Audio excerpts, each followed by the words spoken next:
સૌરાષ્ટ્ર યુનિવર્સિટીના પદવીદાન સમારોહમાં રાજકોટના મેયરને સ્ટેજ પર સ્થાન ન અપાતા ચર્ચાઓ તેજ થઈ છે. મેયર નયનાબેન પેઢડિયાને મંચ પર સ્થાન ન મળતા મેયર ચાલુ કાર્યક્રમે રવાના થયા. સૌરાષ્ટ્ર યુનિવર્સિટીના કુલપતિએ દાવો કર્યો કે પદવીદાન સમારોહમાં રાજ્યપાલના પ્રોટોકોલ મુજબ હતો, જેથી બેઠક વ્યવસ્થા પ્રોટોકોલ મુજબ કરવામાં આવી. રાજ્યપાલ કાર્યક્રમમાં ઉપસ્થિત રહી શક્યા ન હતા, પરંતુ બેઠક વ્યવસ્થા એ મુજબ જ રાખવામાં આવી હોવાનો કુલપતિનો દાવો છે.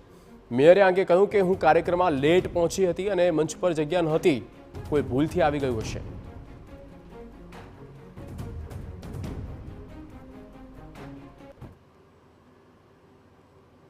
નિમંત્રણ મને મળેલું હતું 3:30નું, પણ અન્ય કાર્યક્રમમાં હતી તો હું 10 મિનિટ લેટ થઈ.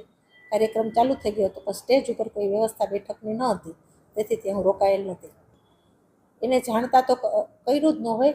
કદાચ સ્ટેજની વ્યવસ્થાની અંદર કોઈને જે કામ સોંપવામાં આવેલું હોય તેને નજર બહાર આ કામ રહી ગયું હોય તો તે એની ભૂલ છે.